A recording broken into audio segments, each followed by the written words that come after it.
उपचार सम्भव नभए पश्चात थप उपचारको लागि एम्बुलेन्सको सहायताले सुविधा सम्पन्न अस्पतालतर्फ पठाइरहेको हामी देख्न सक्छौँ।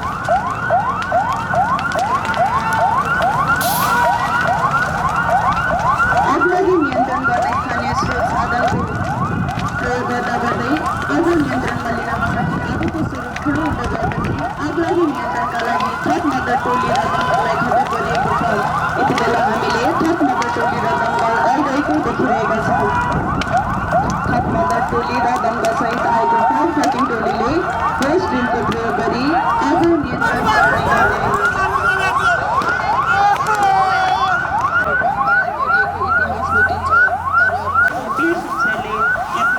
गेहेन्द्र शमशेरको लागि निर्माण गरेको सेतो दरबारमा आगलागी भएको थियो, जुन बेला नेपालले ठुलो क्षति बेहोर्नु परेको थियो। तत्पश्चात कृत्रिम युद्ध शमशेर राणाले विक्रम सम्वत 1909 जसको अन्तिम विकल्प तालिम प्राप्त अग्नि नियन्त्रक जनशक्ति र दमकल हो।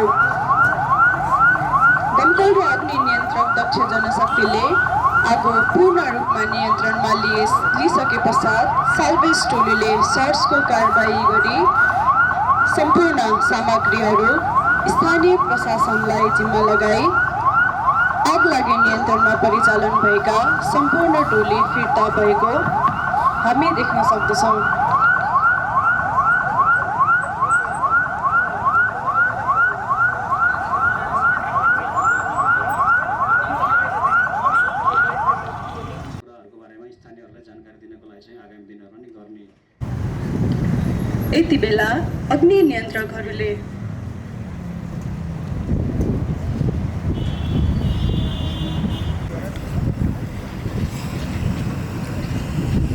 यति बेला अग्नि नियन्त्रकहरूले ग्यास रेगुलेटरमा लागेको आगो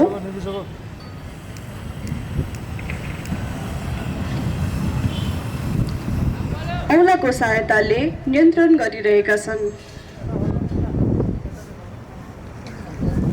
अक्सिजनलाई हटाई आगो नियन्त्रण गरिन्छ।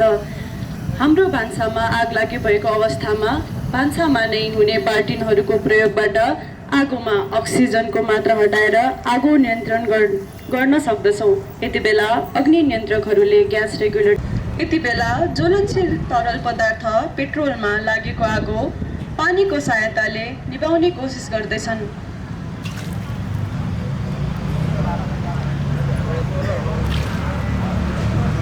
तर आगो नियन्त्रणमा आउनुभन्दा झन प्रज्वलनशील भइरहेको छ। अतः अग्नि नियन्त्रकहरूले पास विधिको प्रयोग गरी फायर एक्सटिङ्ग्विसरको प्रयोगबाट आगोलाई चाहिने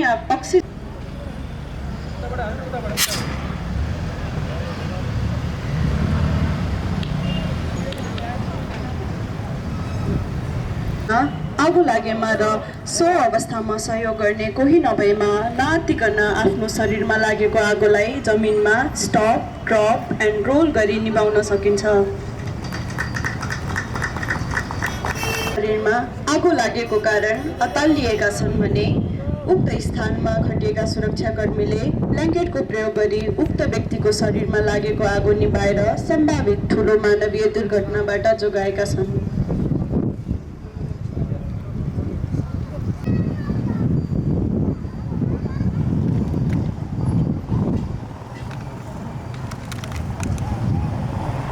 डेमोन्स्ट्रेसन प्रस्तुत गर्न गइरहेका छन्। जिल्ला काठमाडौँ महानगर भएका छन्। सर्वप्रथम यस टिमले घटनास्थललाई सेक्योर गर्ने कार्य गर्दैछन् र अन्य एमएफआर टिमले नजिकै सुरक्षित स्थानमा आगो नियन्त्रण गर्न प्रयास गरिरहेका छन्।